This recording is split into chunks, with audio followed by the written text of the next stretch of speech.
unlimited drama series.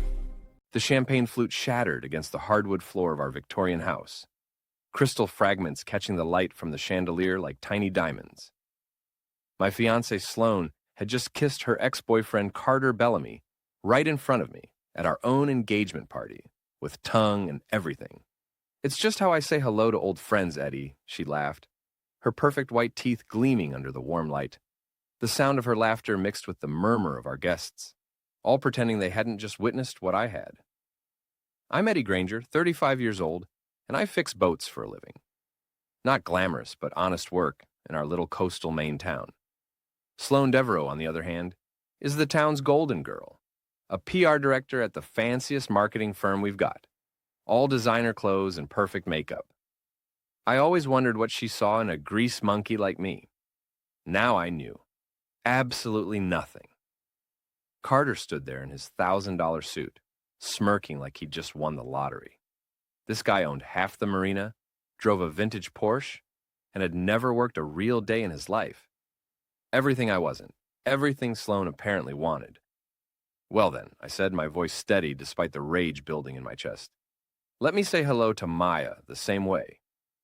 Before anyone could react, I grabbed Sloane's best friend and maid of honor, Maya Forrest, and planted the same kind of kiss on her that Sloane had given Carter.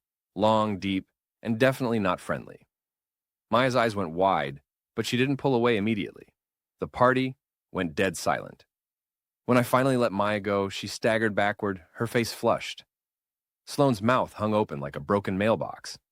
"There," I said, wiping my mouth with the back of my hand. "Now we're even." I walked through the crowd of stunned guests, grabbed my jacket from the coat closet, and headed for the door. Behind me, I could hear Sloane's heels clicking frantically on the hardwood as she chased after me. Eddie, wait!" I was already climbing into my pickup truck when she reached the driveway. Her perfectly styled blonde hair was coming undone, and her makeup was smudged from crying or rage. I couldn't tell which. "Where are you going? We need to talk about this." I rolled down the window and looked at her one last time. Even disheveled and desperate, she was beautiful. Too bad beautiful was all she was. "The wedding's off, Sloane," I said, then drove away. In my rearview mirror, I watched her standing there in her designer dress, surrounded by the warm light spilling from our house. Well, my house, since I'd bought it before we got engaged. She looked like a magazine cover, even in her distress. But I was done being impressed by pretty pictures. I drove to Murphy's Tavern, the dive bar down by the docks, where real people went to drink real problems away. My best friend Cal Mason was already there, nursing a beer and watching the Red Sox lose on the ancient television above the bar. "Wedding's off," I announced, sliding onto the stool next to him. Cal, who'd known me since we were kids getting into trouble together, didn't even blink. "About time. Beer? Make it a double whiskey."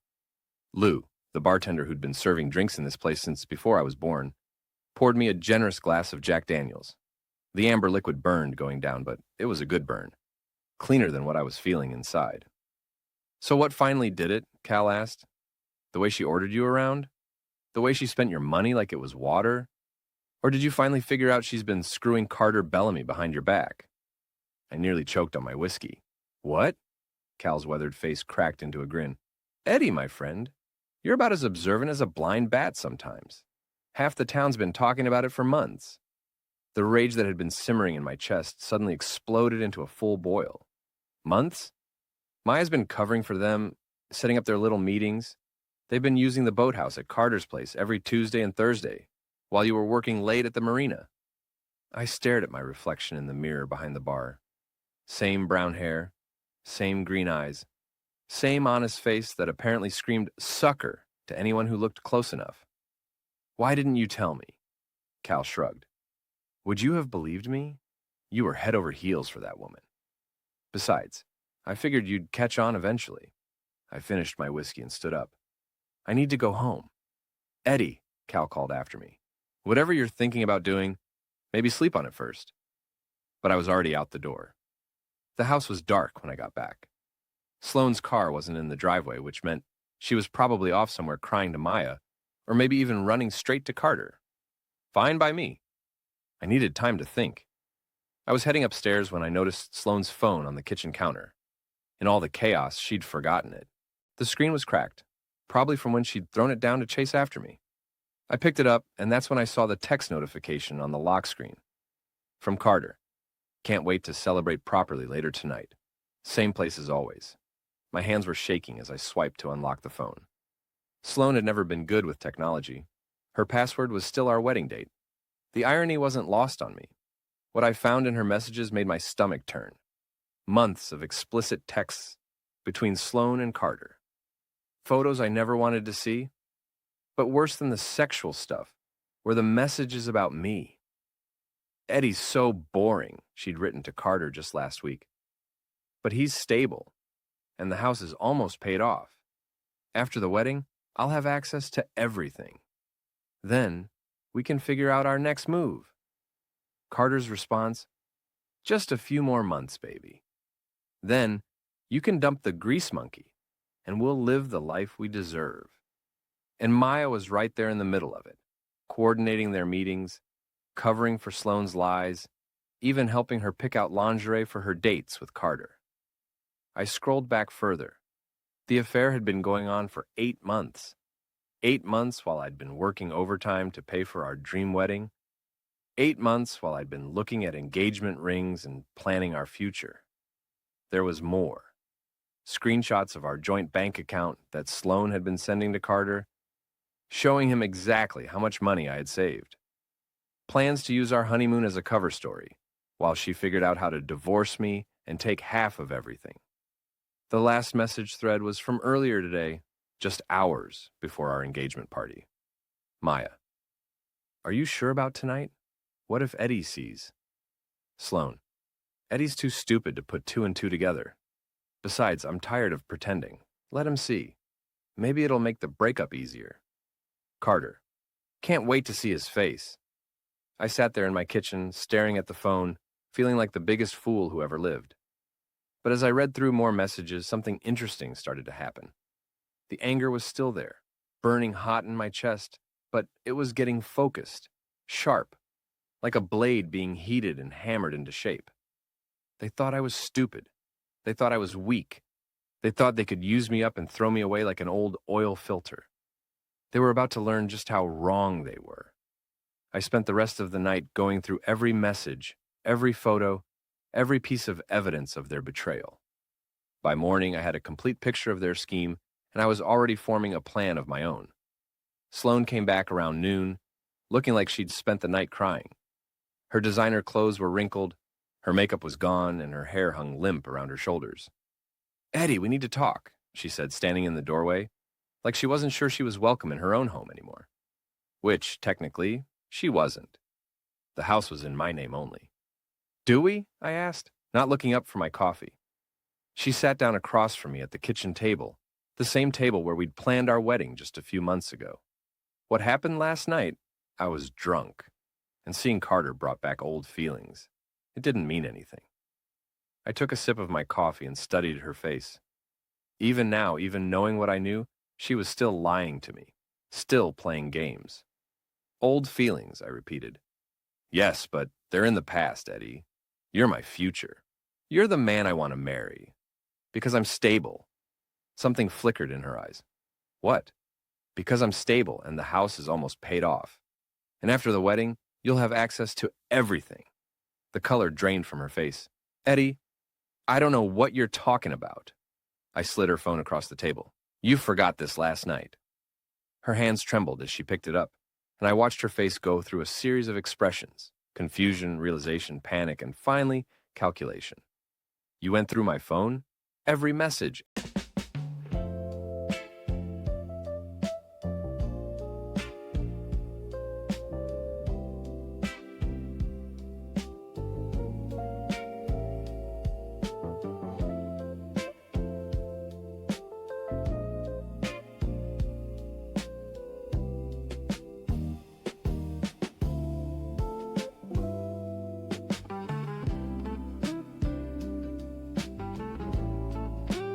Every photo, every lie. We sat there in silence for a long moment. I could almost see the wheels turning in her head, trying to figure out how to spin this, how to make herself the victim. Finally, she went with anger. How dare you violate my privacy like that? Those messages, They're taken out of context. Carter and I are just friends. Friends who meet at his boathouse every Tuesday and Thursday for 8 months? We were just talking. Is that what you call it? I stood up and walked to the window, looking out at the town I'd lived in my whole life. Sloan, I've seen the photos. I've read the messages. I know about the bank account screenshots. I know about your plans for the honeymoon. I know everything. When I turned back around, she was crying. Real tears this time. Not the crocodile tears she'd used to manipulate me for months. Eddie, please. I made mistakes, but I love you. No, you don't. You love my house, my savings account, and my willingness to work overtime to pay for your lifestyle. But you don't love me. That's not true. Then why were you planning to divorce me after the honeymoon? She opened her mouth to deny it, then closed it again. We both knew there was no point in more lies. So what happens now? She asked quietly. Now you pack your things and get out of my house. Eddie, be reasonable. We can work through this. The only thing we're working through is how fast you can get your stuff out of here. Her tears dried up quickly, replaced by the cold calculation I was starting to recognize as her true face. Fine. But I want half of everything. The house, the savings, the boat, all of it. I laughed. Actually laughed. Sloan, we're not married. We're not even engaged anymore. You're not entitled to anything. We've been living together for 2 years. That makes me a common law wife. Not in Maine, it doesn't. You want to look it up? The mask slipped completely then, and I saw the real Sloan Devereaux for the first time. Cold, calculating, and mean as a snake. You'll regret this, Eddie. You have no idea who you're messing with.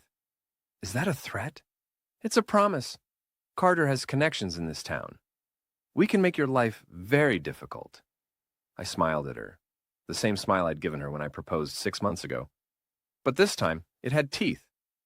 Sloan, sweetheart, you have no idea who you've been messing with either. You think because I fix boats for a living that I'm some kind of pushover. You're about to learn different. She left that afternoon, taking only her clothes and personal items. I made sure to document everything with photos and video, just in case she tried to claim I'd stolen something later. But I knew this wasn't over. People like Sloan and Carter don't just walk away when they lose. They double down. I was counting on it. That evening, I met Cal at Murphy's again.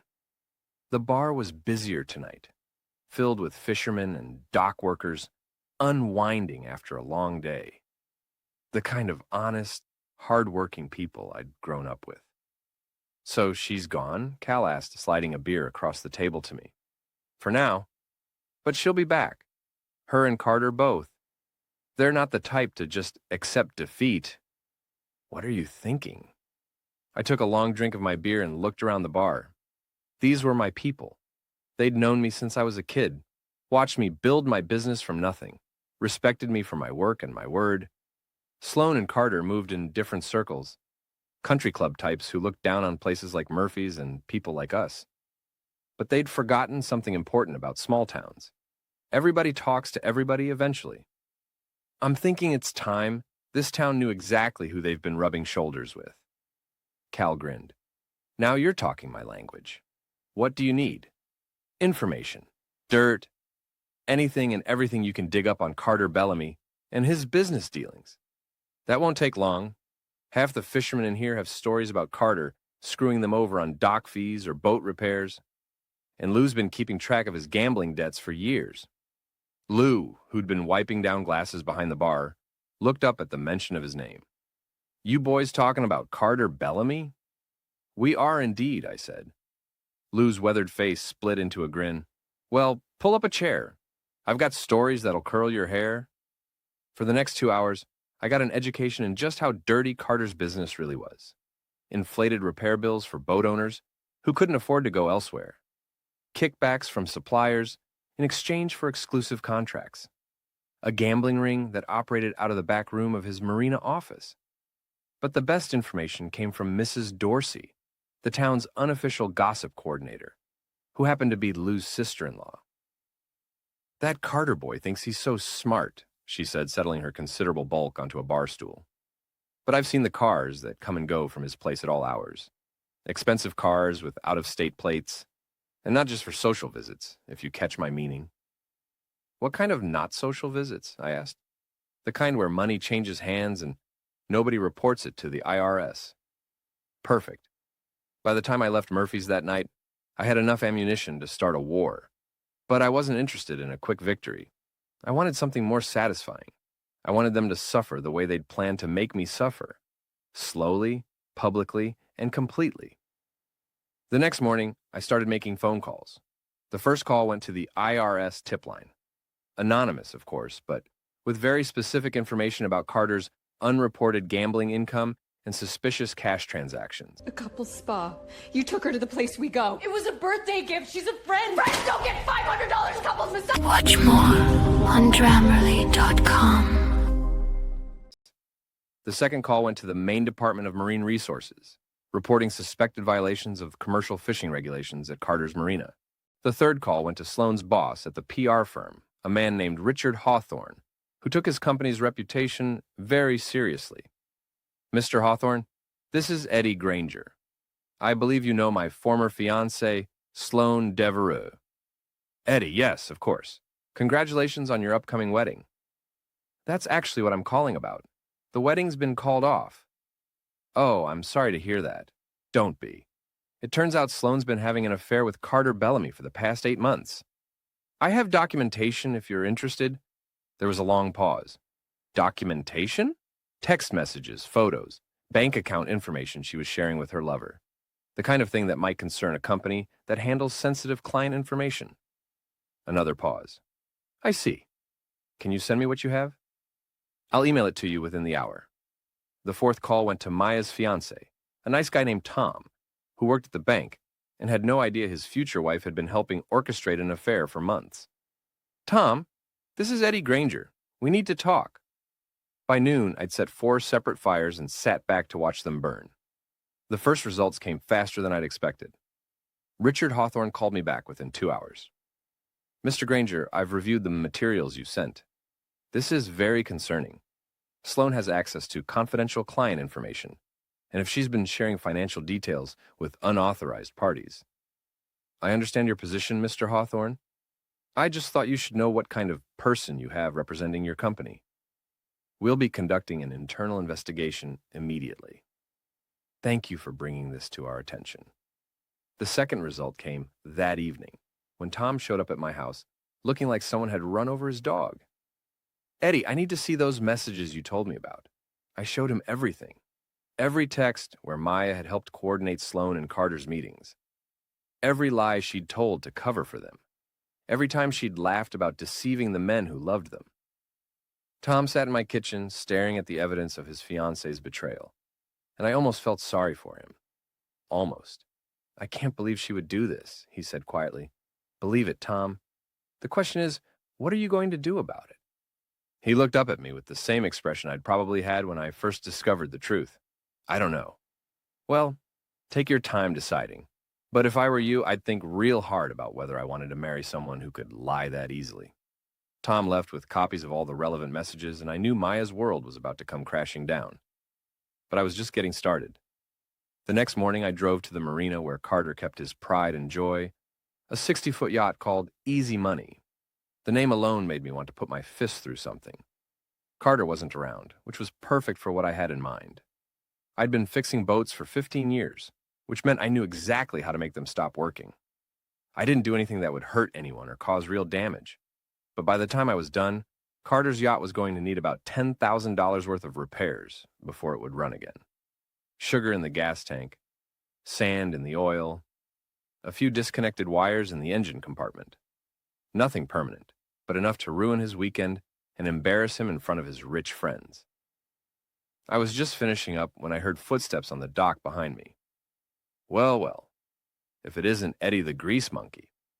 I turned around to find Carter walking toward me, dressed in his usual uniform of expensive casual wear and arrogant attitude. Carter, nice morning for a boat ride. It was going to be, until you decided to play mechanic with my yacht. I don't know what you're talking about.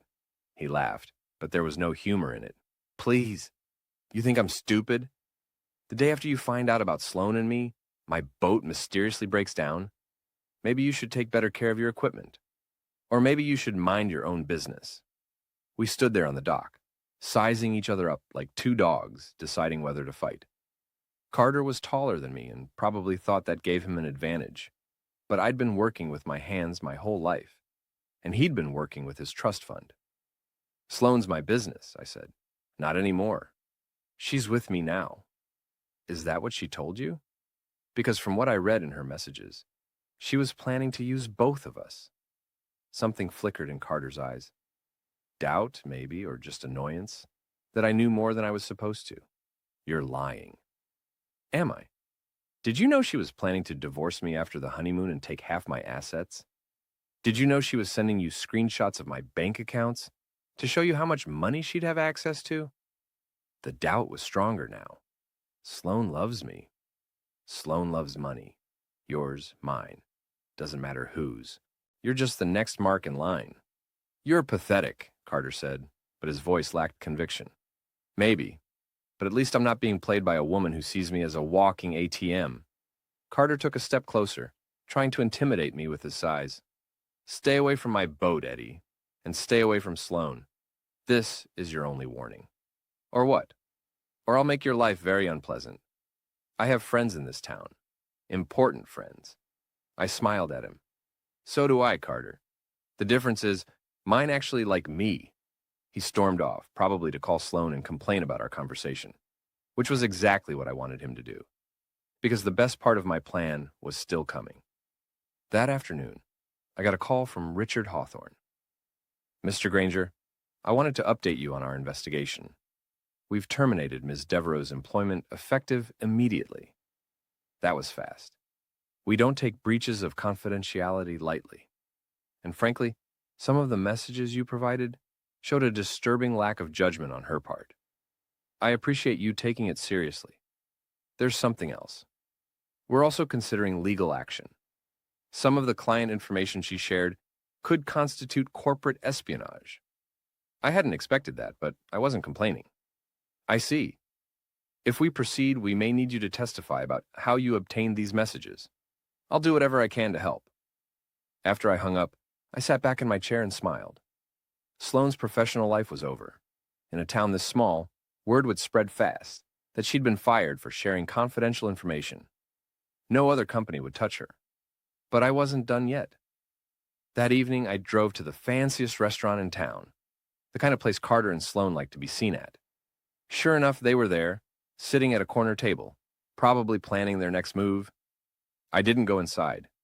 Instead, I waited in the parking lot until they came out.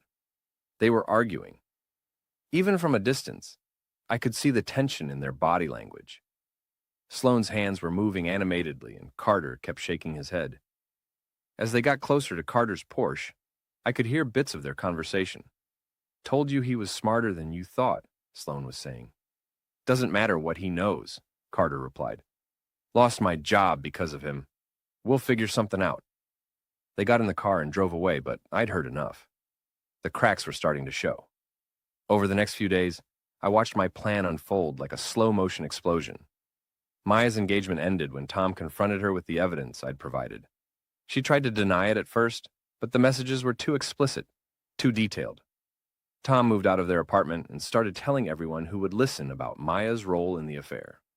Carter's yacht broke down spectacularly during a party he was throwing for some investors. The boat died in the middle of the harbor, and they had to be towed back to shore by the Coast Guard. The repair bill was even higher than I'd estimated. And Sloane discovered that being unemployed in a small town where everyone knew your business was a special kind of hell. But the best was yet to come. 3 weeks after our engagement party, I got a call from Mrs. Dorsey. Eddie, dear, I thought you should know. That Carter boy's in some serious trouble. What kind of trouble?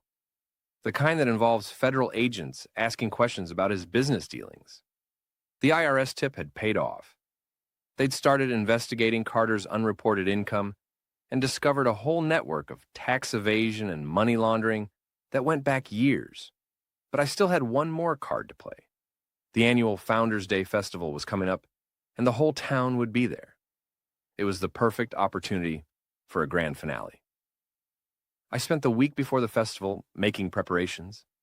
Cal helped, along with a few other friends who'd gotten tired of Carter's arrogance and Sloane's manipulation over the years.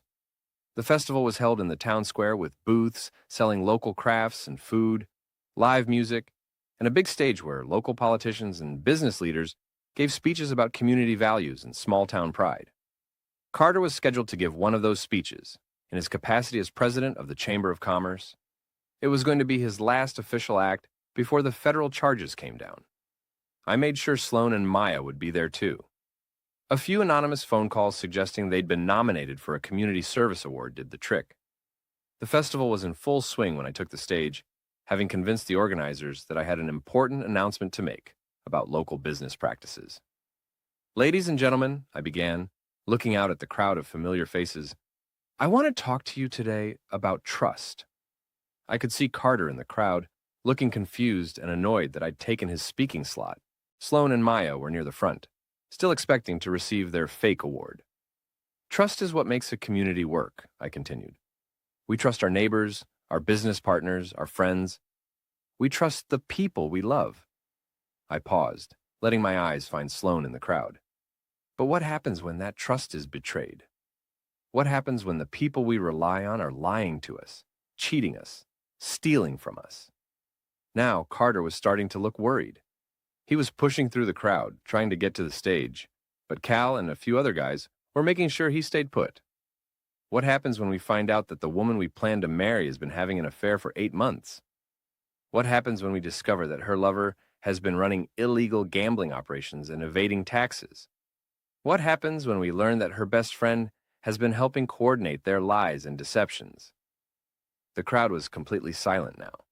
This was better than any soap opera. I'll tell you what happens, I said, pulling out a folder full of printed messages and photos.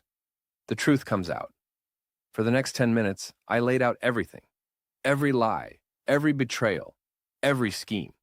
I read selected text messages aloud, described the evidence of Carter's criminal activities, and explained how Maya had helped orchestrate the whole thing. By the time I was finished, Sloane was crying, Maya had disappeared into the crowd, and Carter was being restrained by half a dozen angry fishermen who'd been ripped off by his business over the years. The party's over, I concluded, looking directly at Sloane. For all of you. I stepped down from the stage to thunderous applause. People were patting me on the back, shaking my hand, telling me I'd done the right thing. But the best part was watching Sloane try to leave. Everywhere she turned, people were staring at her, whispering about what they'd just heard. Some of the women in town, the ones who'd always been jealous of her beauty and success, were openly smiling at her downfall. She finally made it to her car, but not before someone threw a handful of the flower petals that had been meant for our wedding bouquet. Then another person threw some and another, until she was covered in wilted roses and baby's breath. Carter didn't fare much better. The federal agents who'd been investigating him chose that moment to make their arrest, right there in the town square in front of everyone. As they led him away in handcuffs, he looked back at me with pure hatred in his eyes. This isn't over, Eddie. Yes, it is, I called back. It's been over since the moment you decided to mess with my life. Maya never did get her fake community service award.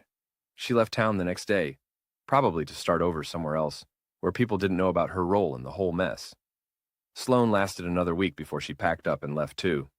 I heard she moved back in with her parents in Boston, unemployed and unemployable, at least in our little corner of Maine.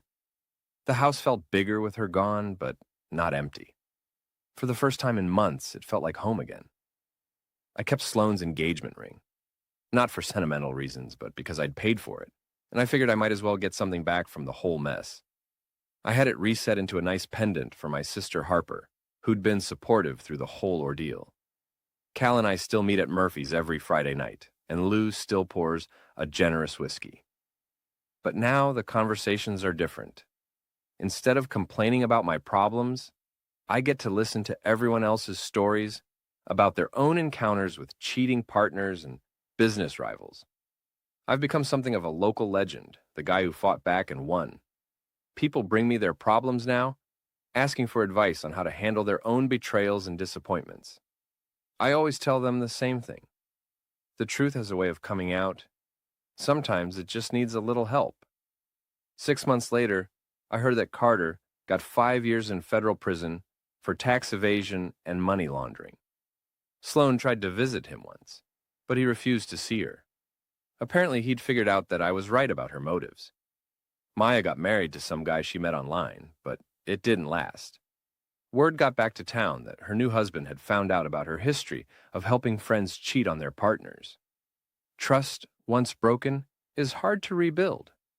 As for me, I'm still fixing boats, still living in my Victorian house, still drinking at Murphy's with Cal. But I'm not looking for love anymore. I've learned that some people aren't worth trusting, and some lessons are worth the pain they cost to learn. The town's moved on to other scandals and other gossip. But every now and then, someone will bring up the story of Eddie Granger and his revenge on the people who tried to destroy him. They always end the story the same way. Don't mess with a man who knows how to fix things. Because if he can fix a boat engine, he can probably fix your wagon too. I couldn't have said it better myself.